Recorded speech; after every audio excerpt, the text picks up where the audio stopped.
But here we go. And I will stay and answer questions until, everybody leaves. So Alzheimer's. So the first thing that's really important to know is that we don't have any drugs for Alzheimer's that work better than a placebo. And I'm going to explain why that is. I think we've been chasing the wrong thing. And so hopefully we'll start having better drugs. But also, it's kind of like, there's a point where there's so much damage that's been done that it's hard, it's much easier to prevent things than to reverse them, And so we do have some indicators that some people with Alzheimer's can reverse their disease and live happy lives, but it doesn't work for everyone, and it's a huge amount of work. So also, a lot of times people are in denial and they don't seek care until it's really bad. Every time my husband or I forget a word or something, we're wondering, So is that it? Anyway, and then physicians don't typically refer because nobody knows what to do. It's one of these kind of hopeless places. But what I want to present is that it's not hopeless, and that there's so much we can do to prevent Alzheimer's, and there are people turning it around, like Dr. Dale Bredesen. Aricept is the main drug that's used, and it's no better than a placebo, and in fact, maybe worse than a placebo. There was just a paper that came out that it actually made people worse faster. And then specialists, neurologists, don't really have much to offer. So anyway, so I like kind of my picture. These reminded me of kind of losing it slowly here. So we're going to start with mild cognitive impairment. And, basically this is kind of like as we get older, we just start forgetting things a little bit. So it's like you may be aware that your memory or mental function has slipped, but your family and close friends may notice a change. This is the time to jump in and change your life, okay? Like at the beginning, because it can lead to Alzheimer's disease. So what are these kind of things? You forget things more often. You forget important events such as appointments or social engagements. You lose your train of thought or the thread of conversations, or it's hard to read or to watch movies. My mother-in-law, oh bless her, we had the cable went out, and she lived with us, and she had Alzheimer's, and the cable went out, and for like 3 days, and we had movies that would kind of start over automatically. And eventually I had to she watched Dances with Wolves so many times. She would come on and she'd go, oh, this looks interesting. I've never seen this movie, and finally I just had to keep changing the movies because it made me so sad that she thought it was brand new all the time, but anyway. Anyway, you feel increasingly overwhelmed by making decisions or planning steps. It just gets too hard. You become more impulsive or show poor judgment. Your family and friends notice, and they're starting to tell you things, but you don't want to hear it. I don't want to hear it, if I did. And then family and friends might also notice that you're depressed or more irritable, or you get aggravated more easily. You're more anxious. Well, you would be more anxious if you couldn't keep your train of thought, or you kept losing things, or you become apathetic. So this is the time to really jump in on all this. It's at the beginning. And why? Because you're more likely to develop Alzheimer's, 15 times more likely, okay? And 10 to 15 people of mild cognitive impairment every year convert into Alzheimer's. So, how can you slow this down? Move your body. Do things that are interesting, like learning something new, even if you're not interested in it, They can reduce dementia by 47%. So this was interesting. In Chinese people, 555 people living in their own homes. 2/3 of them, 3/4 finished the study. They randomized them into different groups. You're either going to get exercise, you're going to do games and problem solving. You're going to do both, or you're going to be socially active. Okay, and after 12 months, there was no real difference in their cognitive impairment, but people felt better. You know, they felt better overall. They had less depression. They had better performance in verbal fluency, and less change overall. And women did the best. Okay, dementia, we're really losing so much of it. I remember years ago being in a room of women, and one of them saying, oh, my mother's living with us, she's got dementia. And it happened that like half of the women in the room had a parent or an in-law with dementia. You know, we all know somebody who has it. It's pervasive in our culture. And the thing is, we need to work on prevention before we get there. And I'll just say this, like my mother-in-law, by the time she moved in with us and lived with us for 5 years, she was so far gone that we did we did basic things like removing gluten and sugar and alcohol, and, you know, we saw some improvement. The thing is, she was so blissfully content. She was so content in her life, and it's like, do I really want to bring her back to like being, you know, she didn't really want to, you know, so sometimes you, as a caregiver, you have to make kind of hard decisions about how heroic to be. And I'm watching this with my son-in-law's dad. You know, his mom finally just, her husband was doing the Bredesen protocol, and he was doing so much better. He was doing so much better. He had early onset Alzheimer's in his early 50s, and he was doing amazing, but he hated his life, and he was resentful towards her, and he was mad at her all the time. And she had to decide, like, do I want to just love my husband and have whatever time we have where he knows who I am? Or do I want to have him mad at me? And so she stopped doing it. And pretty soon he didn't know who she was. She had to put him in a home. But it was for her peace of mind, because she loves him so much and she couldn't stand that he didn't like her. You know? Now he doesn't know who she is all the time, but he loves her. So anyway, I just want to bring that up. Like sometimes, you know, we're all going to die, and it's okay sometimes. So 10 early signs of Alzheimer's. Memory loss that disrupts your daily life. Challenges in planning or solving problems. So it's just kind of the same stuff, but it's more of it. Completing tasks at home, confusion with time or place, trouble understanding visual images and spatial relationships, new problems with words in speaking or writing, misplacing things, oh gosh, and losing the ability to retrace steps. You know, you gotta laugh, because if you don't, you cry. Like my mother-in-law, we got her those first alarm bracelets, and she kept thinking they were watches, but she didn't know how to tell the time on them. And then because they didn't work as watches, she kept hiding them. And so we have to keep buying more and more of these devices, and we would find them eventually like slipped under sofa cushions and buried in garbage. And anyway, you know, but you just kind of have to laugh. So decreased or poor judgment, withdrawal from work or social activities. She moved into this retirement community, independent living. She had this little house, and she's like, the neighbors keep stopping by. Like, I don't want to know them. I don't want to learn about all their problems. I'm not interested, you know, changes in mood or personality. So anyway, start forgetting about parts of their own personal history. My mother-in-law forgot decades of her life.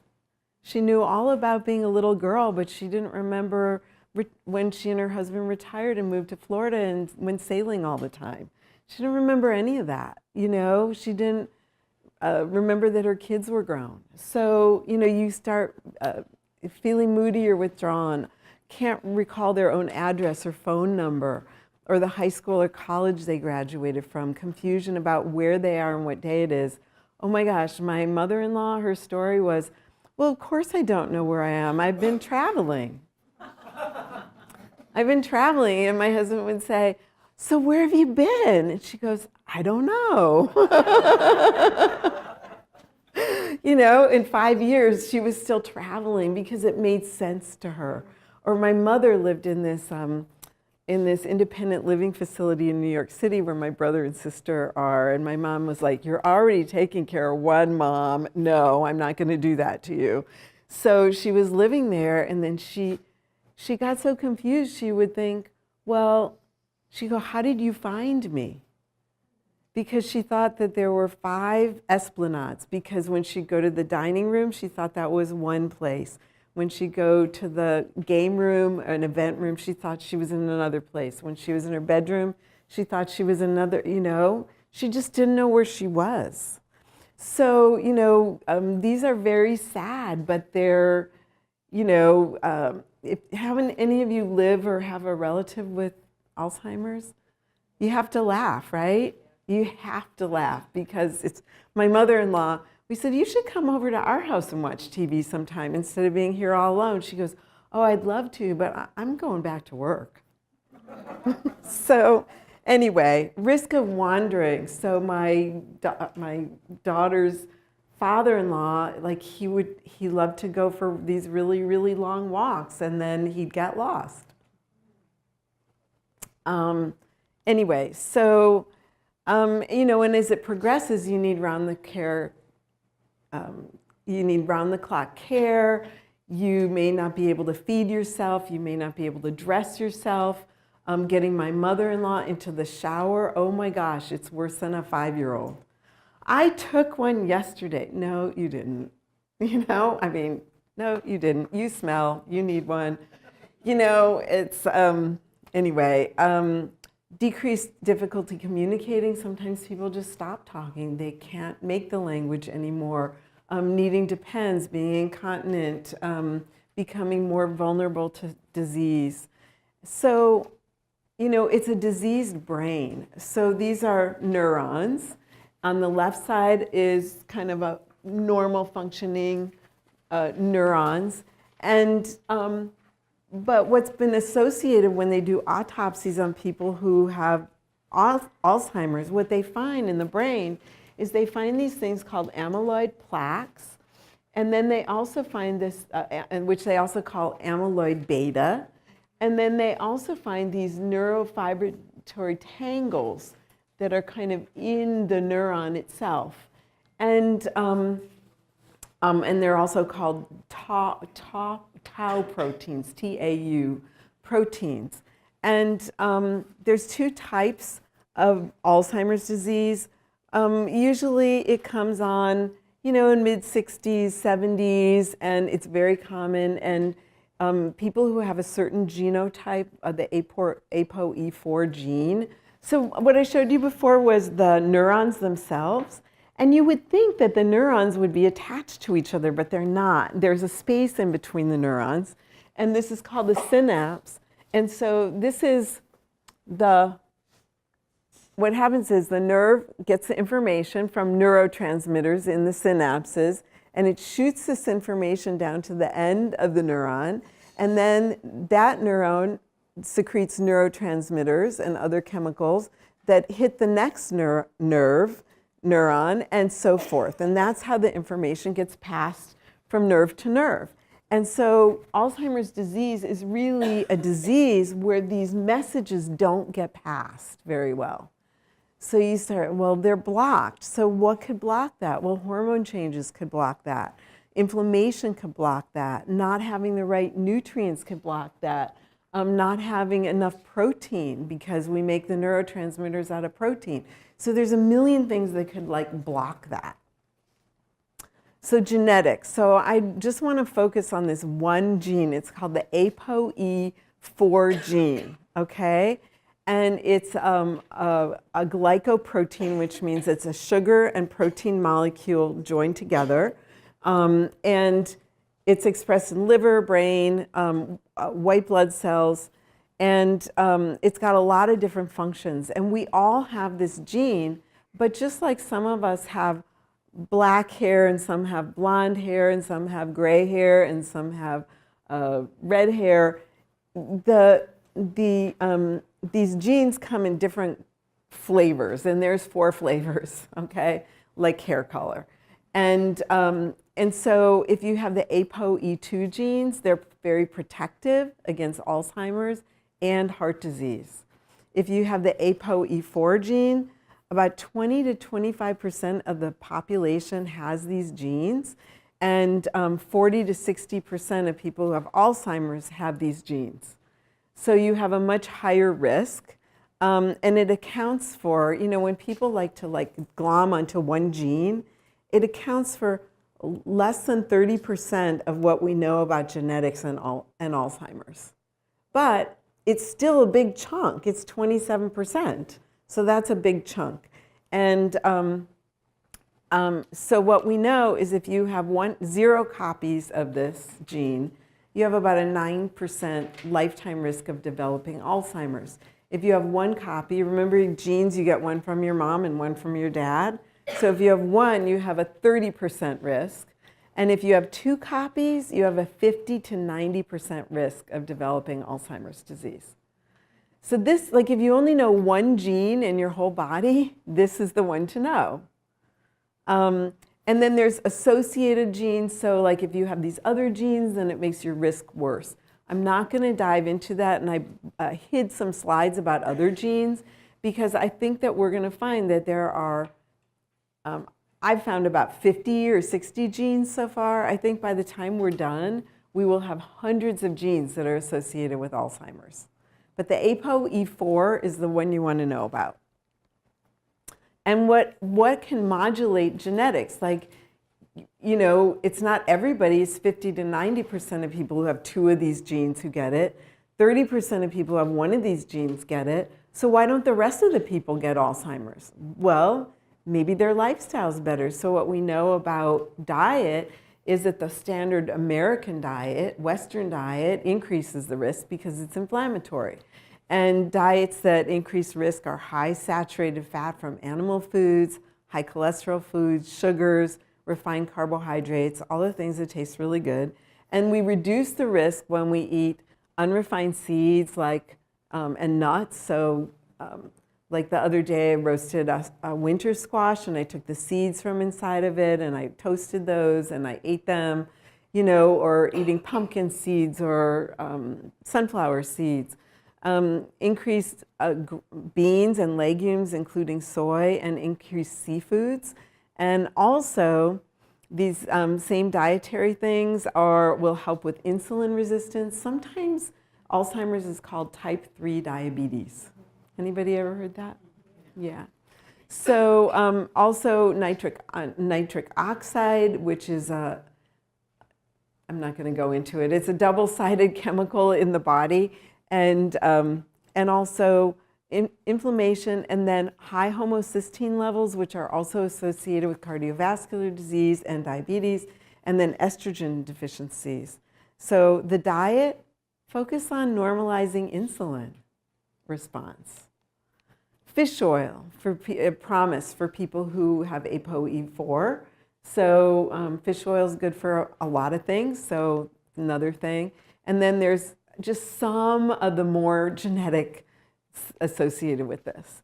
So one of the things I think is really important when you're working with somebody is to listen to their whole story and find out what might have triggered this.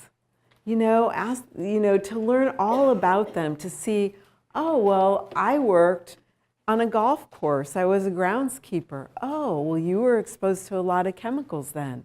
So let's kind of look at that part. Or your family had a lot of Alzheimer's and diabetes and cardiovascular disease. Well, then let's look at that part. And really exploring the whole thing, or you've had a lot of stress in your life, or whatever, but looking at the whole person. And what I did is we have this thing called the functional medicine matrix, and I just kind of looked at some of the things, not all by any chance, that are related to it. And so what increases your risk of Alzheimer's? Aging, infections, toxins, toxic metals, your family history, ApoE4, gene and other genes. If you have bipolar disorder, if you have diabetes or heart disease, all those things increase your risk. What triggers it? Stress, infection, trauma, inflammation, and learning to speak and write late. And then what kind of things modulate it? Your increased risk if you're not getting enough sleep, if you're not moving your body, if you're not eating right. Stress really affects it.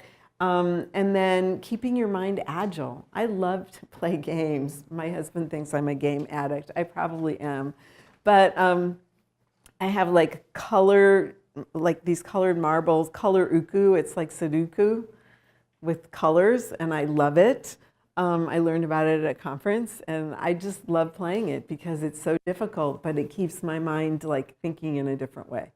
And then when you look at it, we've got communication is about hormones. So neurotransmitters are changed. It's all the cells signaling. All these things can contribute to it.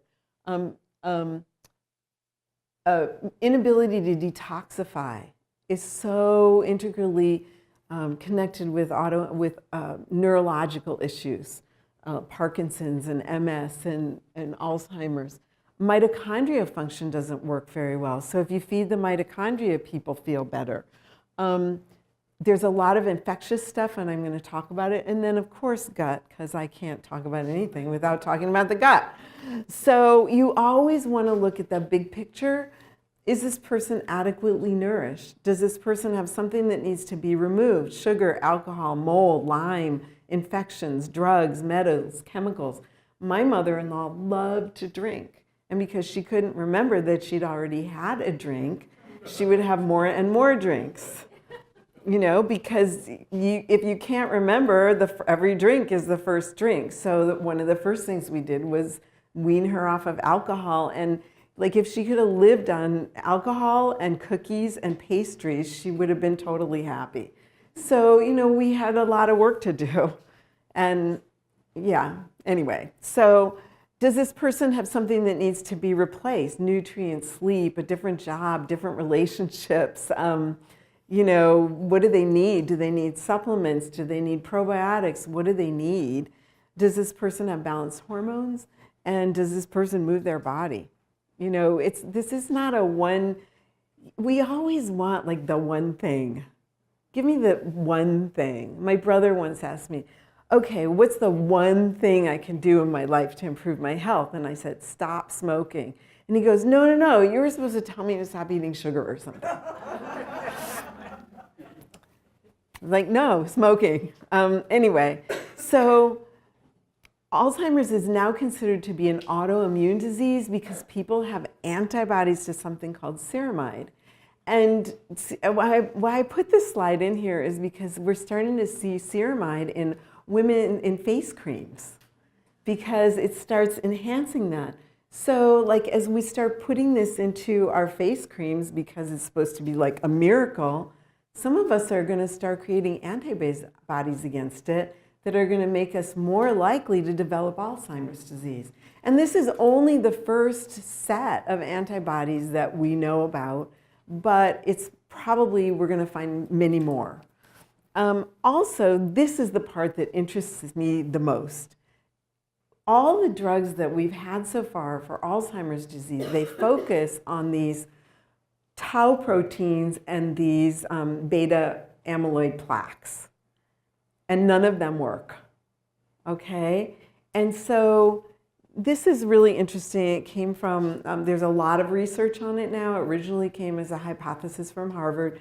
And what they say is, wow, they see a lot of leaky gut. They see microbes going to the brain that don't belong there. Leaky brain. We thought that blood-brain barrier was solid, but it's not. And what they're finding is that this beta amyloid plaque actually protects us against infections and inflammation in the brain. And it's been associated with yeast overgrowth like candidiasis, salmonella, herpes simplex, chlamydia, pneumonia. And so now they're starting to go, wow, so is this beta amyloid plaque and then the tau proteins that form after we get that, is that actually trying to protect us against infections that are actually in the brain? Really interesting research. And so they say, you know, what they say is, we've been looking at these tau protein markers that have been used as for diagnosis. These constitute the hallmarks of Alzheimer's disease, but whether they're the causes or the consequences unknown.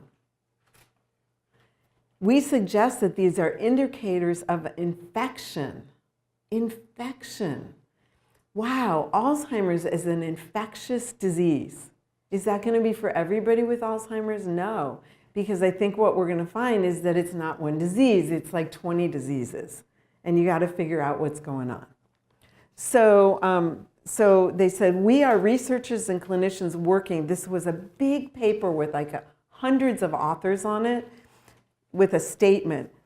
We're working on Alzheimer's disease or related topics, and we write to express our concern that one particular aspect of the disease has been neglected, even though treatment based on it might slow or arrest Alzheimer's disease progression. And it's all these infections.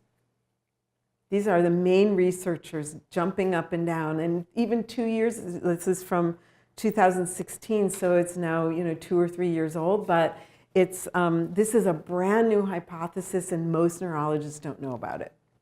So the gut brain.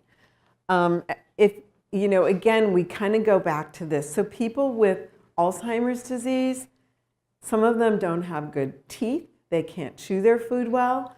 They can't digest their food well because they're generally older. They're not absorbing it well. They're not getting it into their cells well. Like maybe they're mishandling glucose, for example. They're not assimilating that, and they might also not be getting rid of wastes very well. We also know that they do all have leaky gut, that increased intestinal barrier permeability. They all have disordered microbiomes, which is called dysbiosis, and it's an inflammatory immune disease. So the other thing that we're getting more and more research on is periodontal disease and the relationship between Alzheimer's.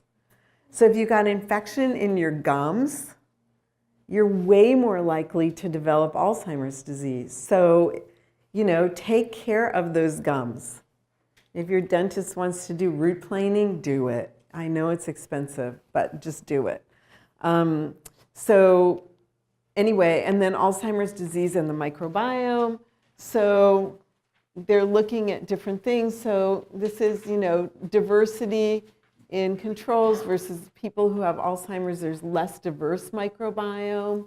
Then they're looking at kind of balance of different microbes.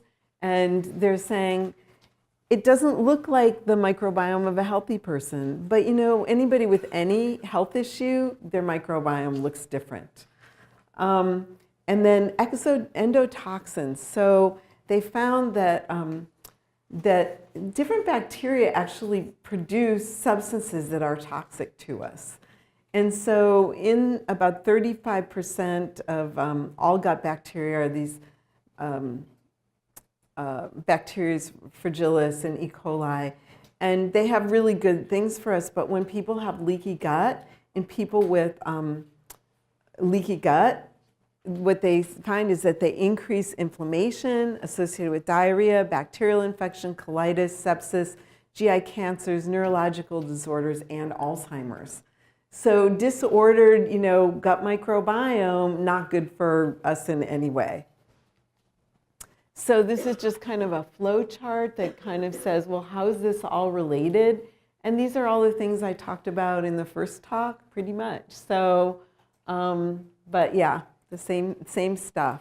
And we keep finding the same mechanisms. It comes back down to, is the microbiome working right?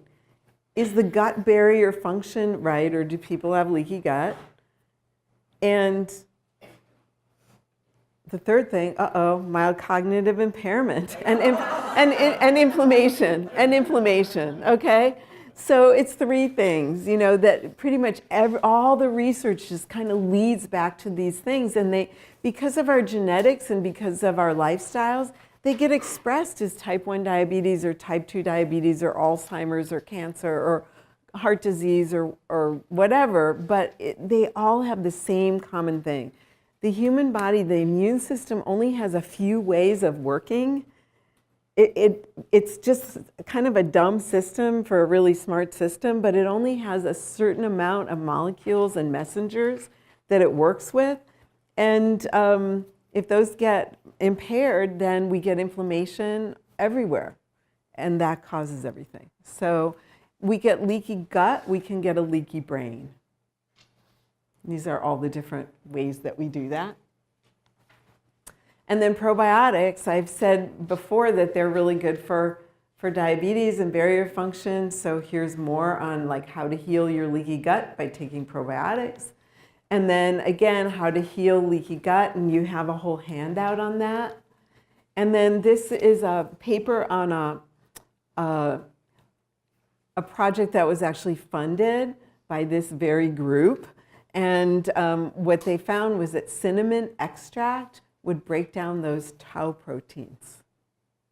So every day in my smoothie, what's cinnamon also really good for? Diabetes, right? So every morning when I make my smoothie, I put a hunk of ginger and a hunk of fresh turmeric. So, so how do you enhance the gut brain? You eat those prebiotic-rich vegetables and nuts and seeds and beans and fruits.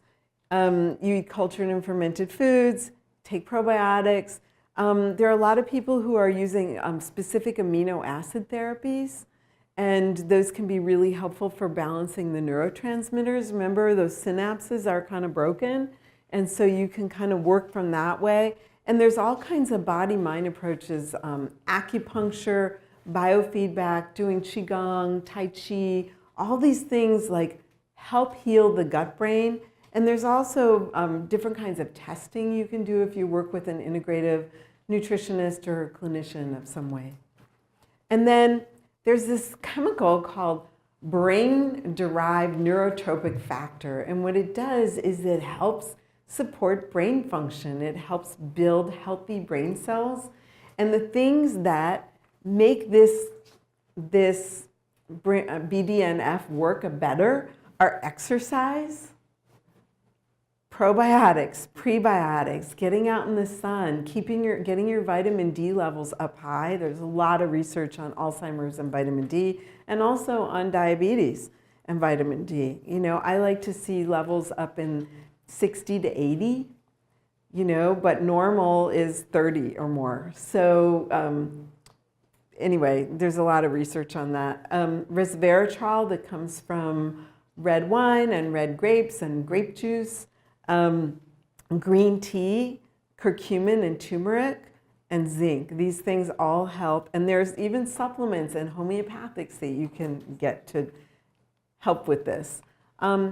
You want to increase those synapses. So how do you do that? You enrich your environment. You do something new and different. You go on a trip. You go for a hike. You go to a different restaurant. You meet a new friend. You do something different. Take up a new type of movement. If you've always been somebody who runs, well, try lifting some weights. If you're somebody who lifts weights, try dancing or Tai Chi, you know, like mix it up.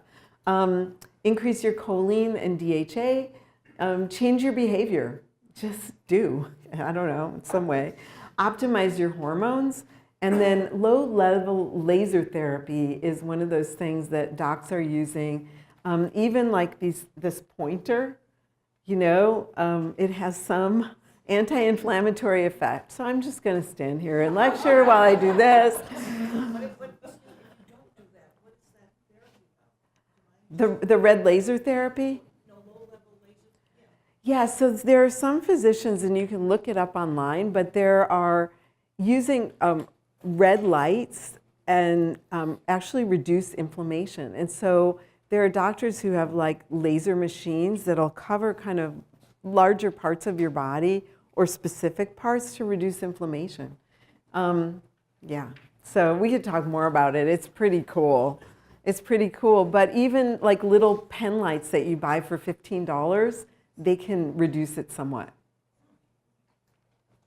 The vagus nerve is the nerve that goes between the gut and the brain. And 90% of the information that goes between our brain and our gut goes from the gut to the brain, and 10% goes from the brain to the gut. But we want to really enhance this. So again, you're going to see some of the same things over and over. Probiotics, deep breathing, meditation, prayer, any kind of mind-body technique, yoga, acupuncture, singing. Singing in the shower enhances your vagus nerve function. Gargling in the shower helps enhance your vagus nerve function. Playing an instrument, singing, dancing, listening to music, food, and enhancing serotonin by eating protein-rich foods. All of these things, and carbohydrates, all of these things help that gut-brain connection work better. Then how do we enhance our hypothalamus, pituitary, and adrenal access? Oh, this sounds so different from all the other things that enhance the brain. Sleep, stress reduction, exercise, reduce inflammation, eat a whole foods diet, take a multivitamin with minerals, take probiotics, get adrenal support, stop running around like a chicken without a head, rest once in a while. How do we build neuroplasticity with getting hormone balance? We find in Alzheimer's disease, people have low estradiol, low estrogen levels. We find that there's a 50% reduction in women that have Alzheimer's disease, a 50% reduction in Alzheimer's disease in people in women who started estrogen replacement within 10 years of menopause. That might have some of its own other complications, so you have to look at the total person. And men, you want to keep your testosterone levels up because that's associated with a much lower risk of Alzheimer's disease. And the thyroid, keep that in balance, and blood sugars obviously too. Environmental pollutants, again, we see that they play a role, like lead, mercury, aluminum, cadmium, heavy metals, pesticides. They increase these beta amyloids. And then, I could have found tons of papers. Like, we haven't used DDT in how long? Like 40 or 50 years? And you still, if you test your blood, you will still find it in your blood. And so people who have high DDT, and we still export it all over the world. Don't take me there. But anyway, so chemical exposure makes us more at risk. So you want to make sure you're eating lots of greens and you're doing things to keep your body able to get rid of toxic exposures. And then neuroplasticity and lifestyle. So you need to have a regular rhythm. You need to be up in the morning and asleep at bedtime, and not flip your schedule, because that's really important. You need to also do all those things to enhance BDNF. And some people are using beet extracts and nitric oxide lozenges to raise nitric oxide levels. You don't want to do it too much, because too much of it is not good for you. And there's these little strips you can buy on Amazon where you can just test your NO levels to see if they're low or high. So I bought a box of them, and then it's like, no, it's low. That can't be right. Anyway, and so again, this BDNF, this brain-derived neurotrophic factor.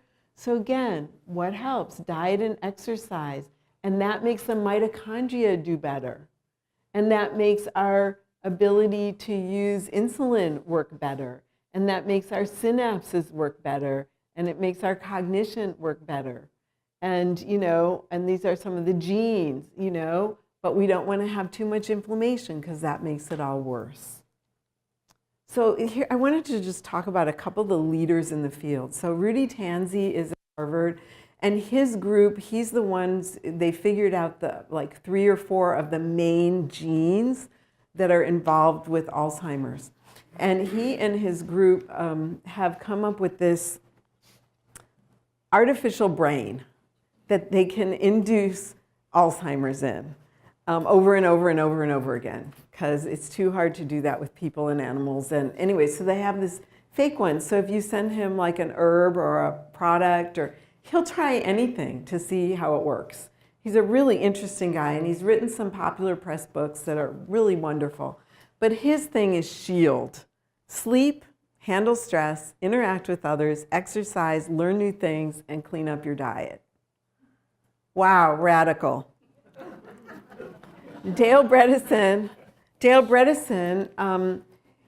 I have to say, I think that his, first of all, he's remarkable. His papers are online for free. You can read them. And his book is really amazing because it tells you specifically what you need to do, specifically what tests get run and how to handle it. And he's come up with this program called the RECODE program. And he also came up with a diet called the MIND diet. And he's been training physicians all over the country and world in how to reverse Alzheimer's, because not all of his patients, but some of his patients who have Alzheimer's, where he looks at them with a really holistic lens. Is their blood sugar balanced? Are the rest of their hormones balanced? Are they detoxifying? Are they eating right? Are they exercising? You know, all those things. He looks at everything very individually and he balances it. And there have been people who had Alzheimer's and couldn't work for like 10 years who are now back to work. Okay? So he's reversed Alzheimer's in a lot of people, and he's been teaching other physicians how to do that with his program. And it's really amazing because we were told you can't do that, right? And sometimes people are so far gone, like my daughter's father-in-law or like my mother-in-law. It's kind of like, yeah, you can make them better, but at what price? You know, because it depends. But if you can get it early in the diagnosis, you might be able to turn it around. His research is a little bit sloppy. I would like to see that instead of handpicking cases of people who got better, that he said, okay, we tried this on 1,000 people, and this is the percent that really got better, and this is the things that helped them get better, you know, rather than just kind of focusing on picking the ones that got miraculously better. So that is coming down the pike, but we don't have it yet. But still, it's pretty miraculous. And his protocol, he says there's 3 types of people with Alzheimer's, and they might have 1, 2, or 3 of these types. 1, the person who has got brain inflammation and body inflammation. 2, they need brain nutrients and all those things that help with neuroplasticity and BDNF. They might need hormones.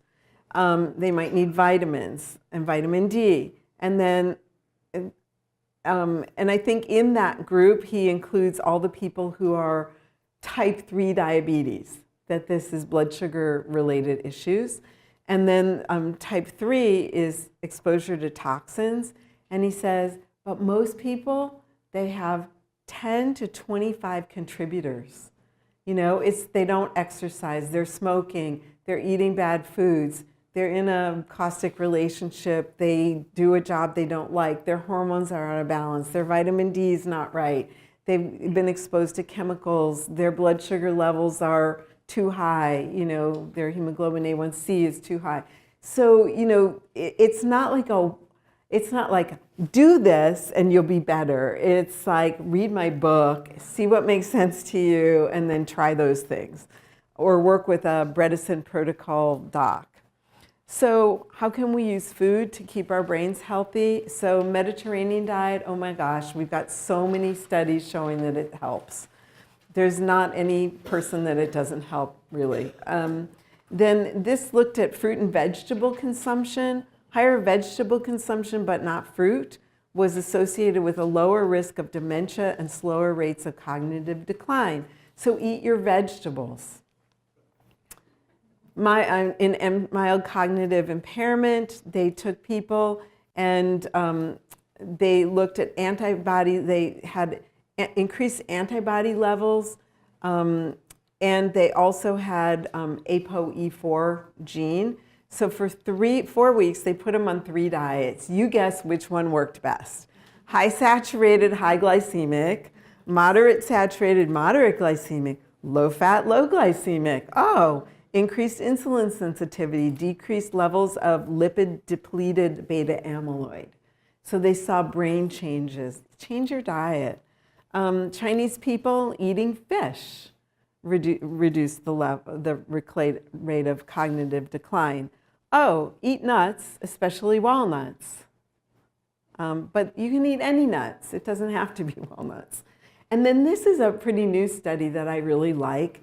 And it's like all these things about diet and Alzheimer's. So neuroprotective diets, Mediterranean diet, the DASH diet, which was originally for lowering blood pressure, and the MIND diet, which is the Bredesen diet.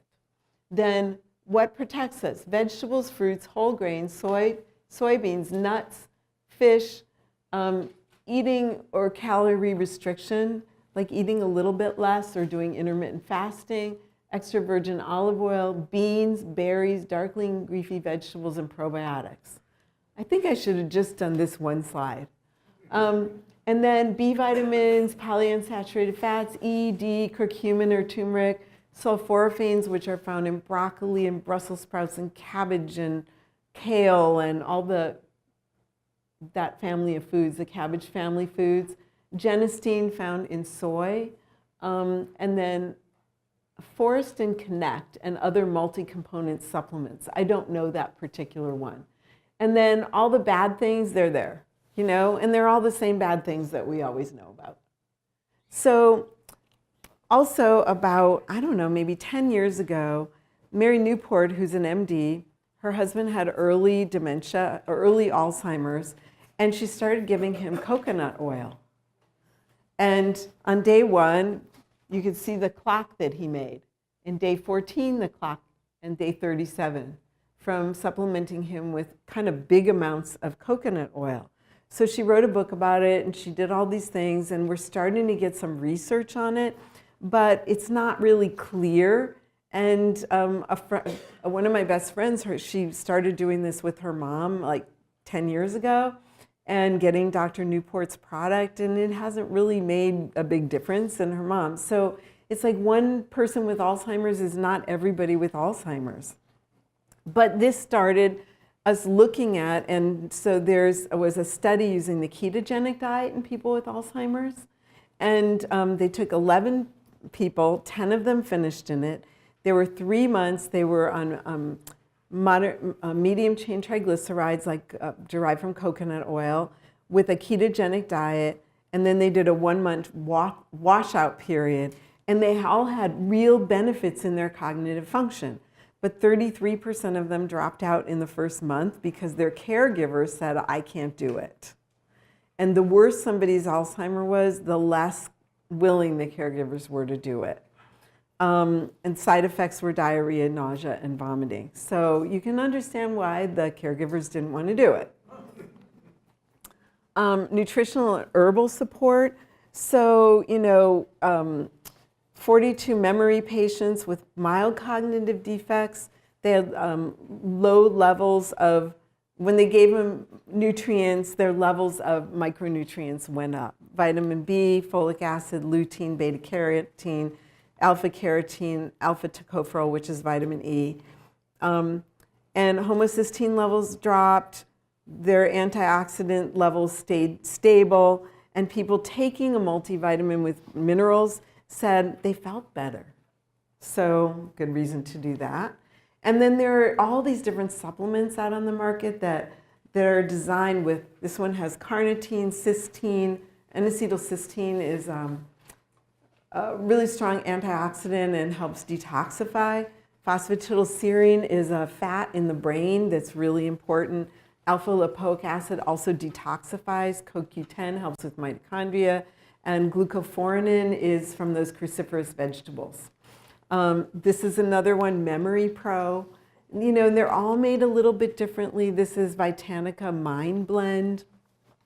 This one has lemon balm and rhodiola and ginseng and lots of herbs plus the nutrients. Thorn Memor Active. Don't you just want to take these and just be a superhero. Ginkgo, bacopa, phosphatidylserine, vincopatine, vinpocetine, Gaia, Cognitive Pro, this is all herbs. There's Chinese herbal formulas, there's just a ton of things to just try that other people have put together. And then exercise. So a review of exercise, 6 studies were reviewed, there's variation in study, but there's enough that says, yeah, we should be doing it. And the role of exercise increasing BDNF, wow, it helps with type 2 diabetes and obesity and cardiovascular disease and depression, dementia and cognitive impairment. Exercise not optional, also in cancer and everything else.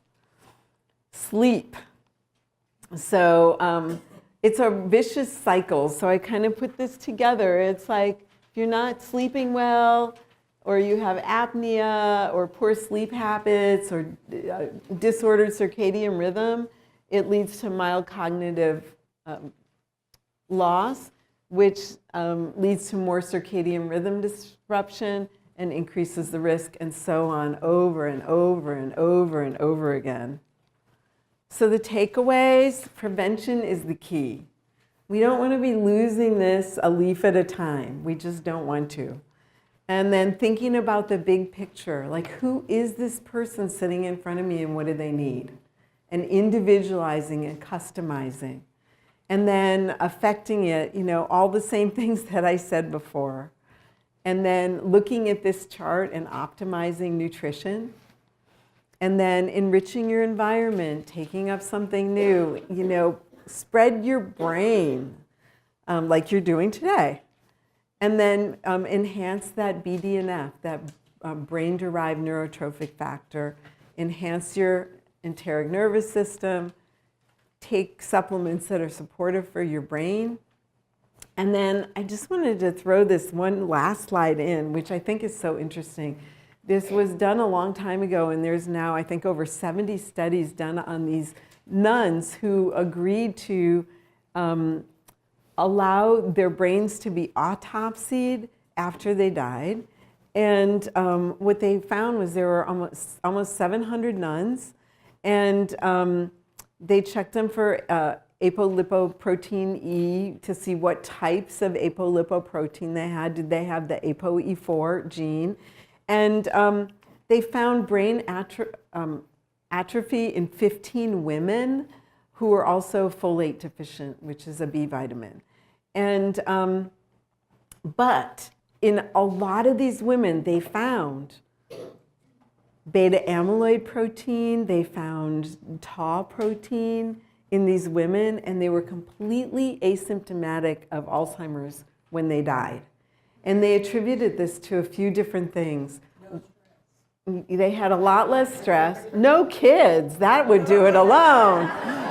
No kid, no spouse, this is good. I mean, they do have a spouse, but he's really far away, so. Yeah. Anyway, so they had less stress, they had faith, they had a positive attitude, and they lived in a supportive community. And they all got exercise.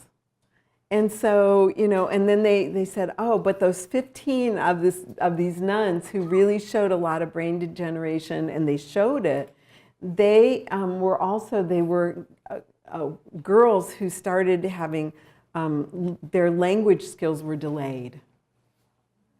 So that was really the only thing they could find. So, we can go into all these things, but I think sometimes coming back to the basics, it's like, you think about that little town in Pennsylvania where they first did the first big cardiovascular, the Framingham study, and there was one, that was in Massachusetts, but there was one little town, I think, in Pennsylvania that, or maybe it was in Massachusetts, that there were people were Italian. They were mostly first generation. They mostly were immigrants, and their kids were first generation. And they lived like Italian lifestyle, and they ate Italian food, and they drank wine, and they smoked cigarettes, and they had no cardiovascular disease. And then they went there, 30 years later, and their kids had all gone to college and moved away, and the community had kind of broken down, and they had cardiovascular disease and diabetes and all the other things, So it's like we really have to look at kind of the core, like who's our community? Who do we love? Who takes care of us? How are we supported? How do we support others? What's our faith? All those things, that's like, true nourishment in our lives. And I think, how many people are lonely in our culture more and more, and all of our little cell phones. I live on a street where there's a high school at the end of the block, and I'm out in the garden, and like every once in a while, some of the kids will say hi, or I'll be walking past them on the street, and most of them won't even make eye contact. And it's like, what's going on? So, sometimes we have all these fancy things, but we have to look at the basic things first. And that's really everything. So here's, some brain training if you want to play games. I know that my health insurance, my Medicare insurance comes with a free software for brain games, which I haven't done yet because I'm an addict. So anyway, thank you. If you want anything from me, send me an email. Thank you so much. Maybe just one or two questions. Anybody have questions? Hold on a second. Here, he'll bring you the mic. What is the I think the takeaway from this whole program is, if anybody listening, you can go on our website and listen to the talk last year that Liz gave on epigenetics.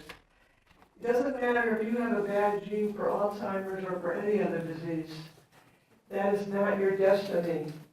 You can use the good genes in your body predominate over any bad gene. Next year, Pat should be the speaker. She was sending me articles. She's such a wealth of information. She knows this stuff inside out, and she has the most curious mind. Your brain synapses are working just great. Well, I took care of my mother with Alzheimer's for 14 years.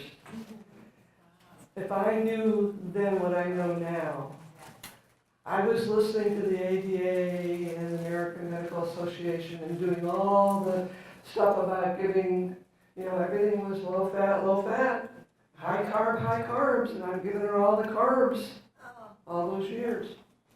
So anyway, that's why I've become so passionate about changing my own ways. Yay. Okay, so your question. Thank you so much. I was curious, I know you mentioned eating low saturated fat throughout the lecture. What are your takes on grass-fed beef? So, all the literature on fats has been done with terrible quality fats. And so we just have a little bit, but we don't have any kind of long-term studies on grass-fed beef or grass-finished beef or, eating. But my take on it is it's good for you. Short answer. I think the problem is what we're eating today is all processed meats. Nobody's going back to the real food that people ate years ago.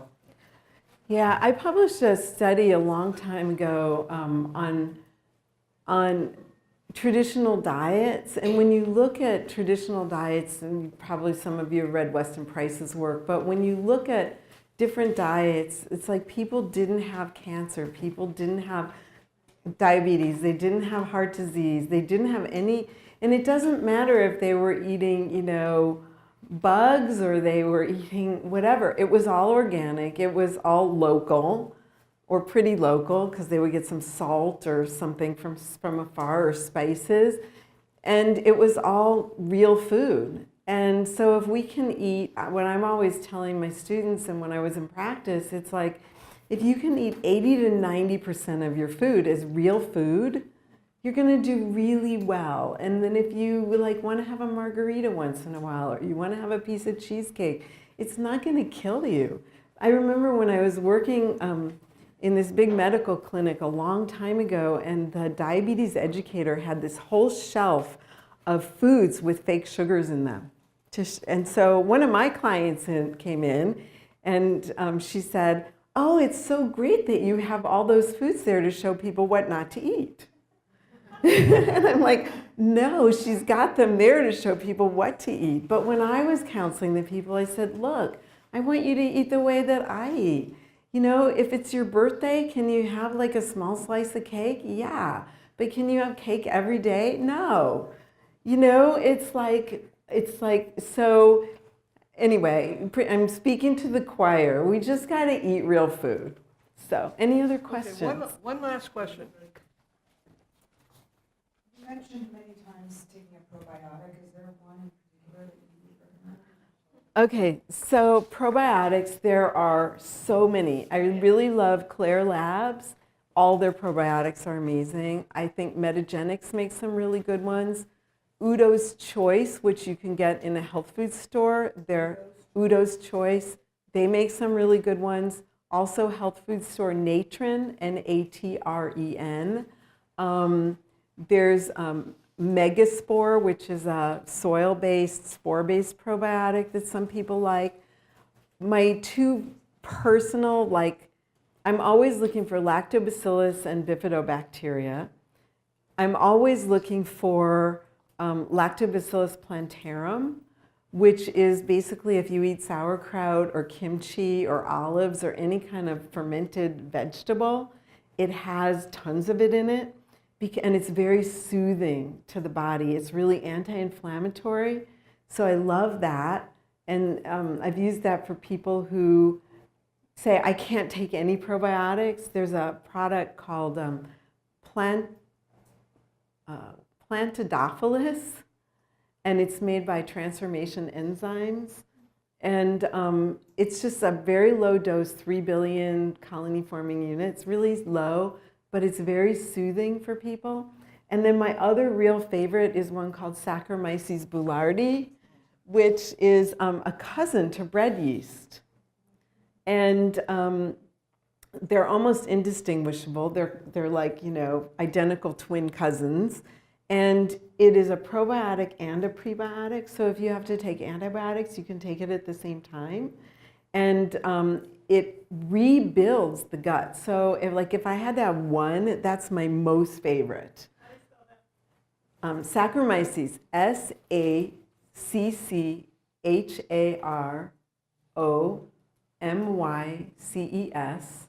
And the next word is boulardii, Boulardii. And there's a brand name called Florastore, and they have like soy ink stamped on it because it's made by a pharmaceutical company. So if you're really soy sensitive, you might not want to use it. But it's made by this French pharmaceutical company. They've done like 50 years of research on it, and it's good for diarrhea from all causes. So if you're going to travel, take it with you, but also I like to rotate probiotics. I think it's like first of all, the best probiotics come from food. When you make when you take a pickling cucumber and you put it in saltwater brine, you don't add probiotics to it. There's already microbes on it. It ferments itself, So when we eat fresh vegetables and we eat fresh food, they have these probiotic microbes there. And we get a huge variety if we get it from food. But if you're going to take probiotics, which I do, I like to rotate them. Take a bottle of one, take a bottle of something else, because otherwise we're just doing the same thing over and over. And the 1,000 microbes that are in your gut, you have no idea what you're doing. We really don't know. I wish we did.